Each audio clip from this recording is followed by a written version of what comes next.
En el nombre del Padre, y del Hijo, y del Espíritu Santo. Amén. Alabado sea Jesucristo.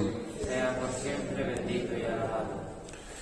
Comienza el mes de marzo y en viernes, primer viernes de este mes, dedicado al Sagrado Corazón de Jesús, en este tiempo de la Santa Cuaresma.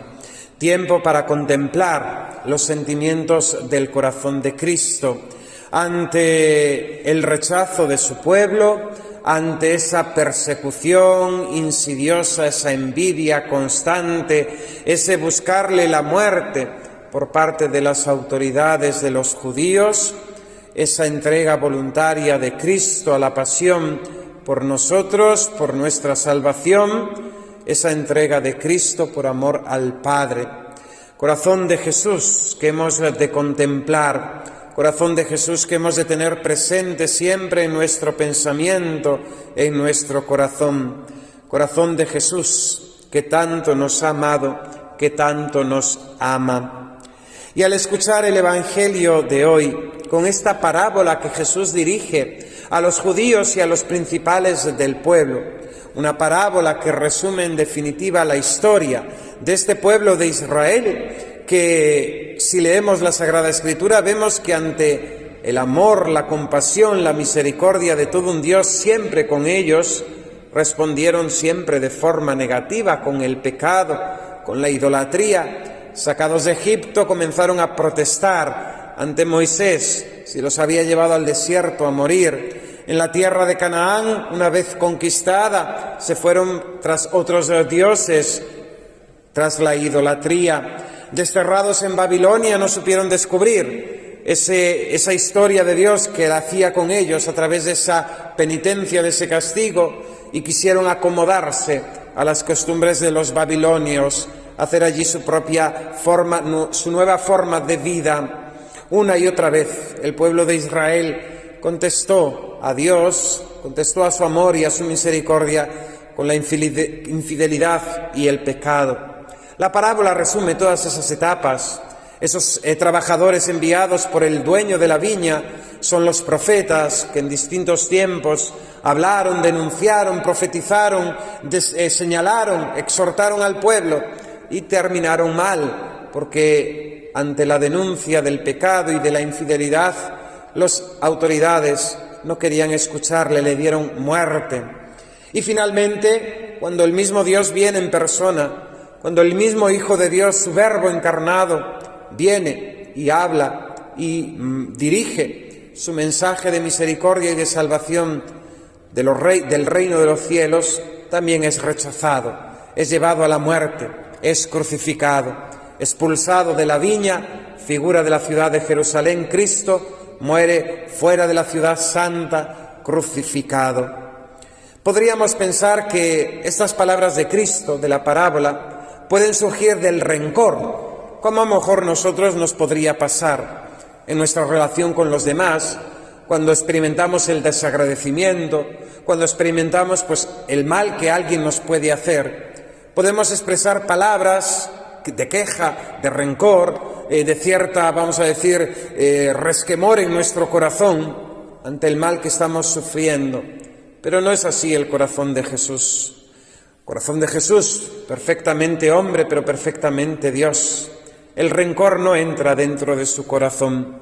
Su corazón es compasivo y misericordioso, lento a la cólera, siempre dispuesto al perdón. Y de hecho, estas palabras de Cristo las podemos ver iluminadas después, en el momento, en la crucifixión, cuando Cristo pide para aquellos que le están dando muerte, para sus propios asesinos y verdugos, el perdón del Padre. Padre, perdónales. No solamente se conforma con pedirles perdón, con pedir perdón para ellos, sino que incluso los excusa de su culpa, porque no saben lo que hacen. El corazón de Cristo no es rencoroso. El corazón de Cristo es siempre compasivo y misericordioso. Por eso, al contemplar esta escena, hemos de comprender estos modos que Cristo tiene de tratar a las almas y de tratar con aquellos que le rodearon en su vida temporal, como también ahora. Para algunas personas, nuestro Señor Jesucristo, para aquellos pobres pecadores, encerrados en sus propias miserias, para los enfermos, para los pobres de Israel, para aquellas gentes sencillas. Las palabras de Cristo son palabras llenas de compasión, de dulzura, de ánimo, de fortaleza. Pero también Jesucristo tiene un modo de hablar duro, fuerte, cuando a aquellos que tiene enfrente ve, conoce la dureza de su corazón. Y este es el caso. Aquellos príncipes del pueblo de Israel, aquellos, vamos a decir, los fariseos y los que gobernaban y dirigían, tenían duro el corazón, tenían un corazón endurecido.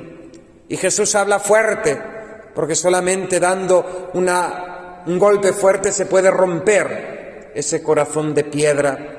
Solamente hablando así, con esa santidad, pero también con esa severidad, es como Cristo puede corregir la dureza de esos corazones. Y así pasa también con las almas. Muchas veces el camino de la dulzura no nos sirve, no nos convence.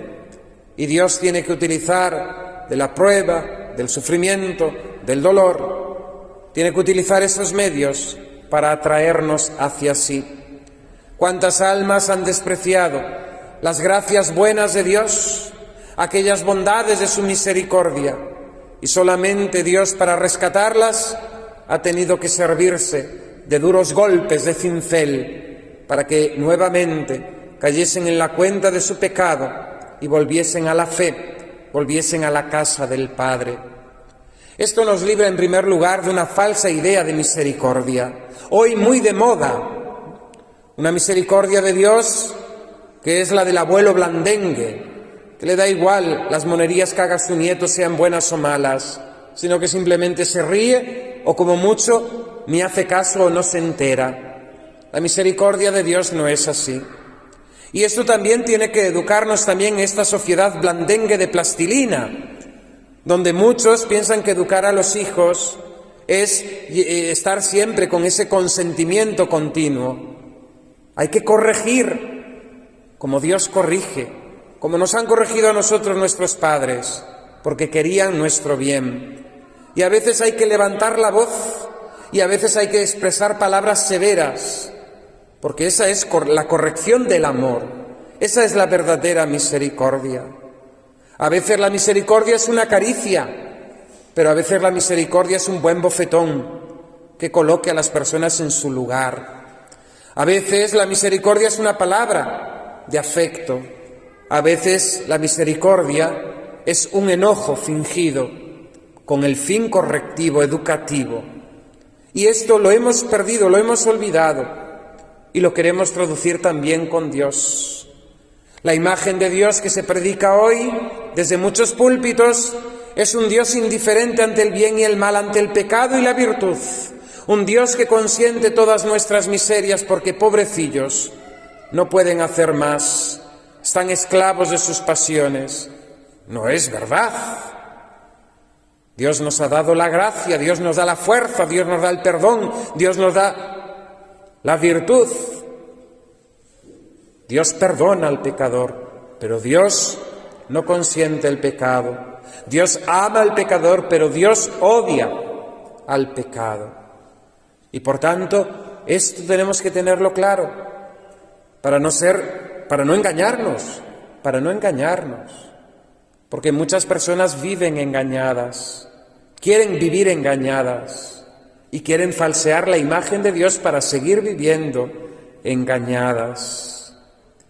Hemos de dejarnos corregir por la misericordia de Dios en esta Santa Cuaresma, que viene a escudriñar nuestro corazón, para saber las intenciones. Este corazón del hombre que en la Sagrada Escritura nos dice que es un corazón enfermo.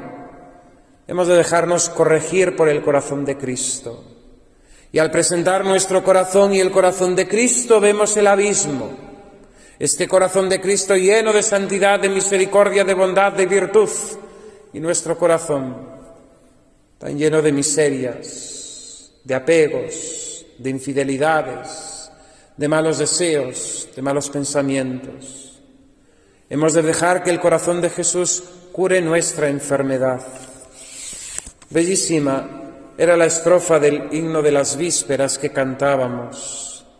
A ti, Señor, que escrutas nuestros corazones y conoces todas nuestras flaquezas, nos dirigimos para suplicarte la gracia celestial de tu indulgencia. Corazón de Jesús, que escrutas nuestros corazones y conoces nuestras flaquezas, a ti nos dirigimos para suplicarte misericordia, indulgencia, tu gracia. Ante el relato de la parábola del Señor, ya dijimos que era el resumen de la historia de la salvación hasta el momento mismo de Cristo nuestro Señor, ese rechazo, ese odio, esa venganza, ese darle muerte al Hijo de Dios nuestro Señor. Eso era el pasado, dije esta mañana en la Santa Misa. Y hoy, la palabra de Dios viene dirigida también hoy a nosotros. Dios nos ha confiado su viña, y la viña de Dios es el mundo. Él creó todas las cosas, las hizo buenas, y vio Dios que era bueno, nos dice en el libro del Génesis, en la creación. ¿Qué hemos hecho con el mundo que Dios nos ha creado? Un mundo, vamos a decir, muchas veces maltratado por esta avaricia humana que tenemos, destructora. La ecología es cristiana y el respeto a la creación es un deber inscrito en ese mismo texto de la creación. Dios nos la ha confiado, pero no para destruirla por nuestra avaricia, sino para cultivarla. Dios nos la entrega para que lo sometamos, pero un sometimiento que implica también el respeto a la voluntad creadora de Dios nuestro Señor, en el campo de la creación de lo natural, pero en el mundo en cuanto sociedad. ¿Qué hemos hecho con la viña del Señor? Una sociedad que da asco por todas partes. Mires a donde mires. ¿Qué hemos hecho con lo que el Señor nos ha dado? ¿Qué hemos hecho con la Iglesia? Viña del Señor. Una viña del Señor, la Iglesia, que como decía el Papa Benedicto, era cardenal, el último Vía Crucis de Juan Pablo II, en el Coliseo, los textos escritos por el cardenal Ratzinger.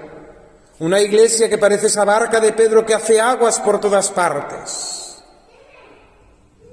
Una Iglesia, ¿qué hemos hecho con ella? Porque se nos pedirá cuentas, a cada uno según su estado y según su responsabilidad. Cuanto más alto esté, más responsabilidad tiene, pero a todos se nos pedirá cuentas. ¿Qué hemos hecho con la Iglesia? Aquellas palabras de aquel santo obispo, rechazado, expulsado. Yo no puedo presentarme delante del Señor y escuchar de sus labios: tú has colaborado con ellos a la destrucción de mi Iglesia. ¿Qué hemos hecho con la Iglesia del Señor? ¿Qué hemos hecho, mis queridos hermanos, nosotros españoles, con nuestra patria, con la España católica? ¿Qué hemos hecho con la fe de nuestros mayores, con la herencia incalculable de fe, de cultura, de historia, de hazañas de nuestros antecesores? ¿Qué hemos hecho con nuestros pueblos? ¿Qué hemos hecho con nuestras familias? Se nos pedirá cuentas a cada uno según nuestro estado, según nuestra responsabilidad. Y finalmente, mis queridos hermanos, ¿qué hemos hecho con nuestra alma? Es viña del Señor que Él ha plantado, ha regado, ha cultivado, ha cercado. ¿Qué hemos hecho con ella? Es lo que el corazón de Jesús hoy nos pregunta a cada uno de nosotros. No como reproche de rencor, sino como llamado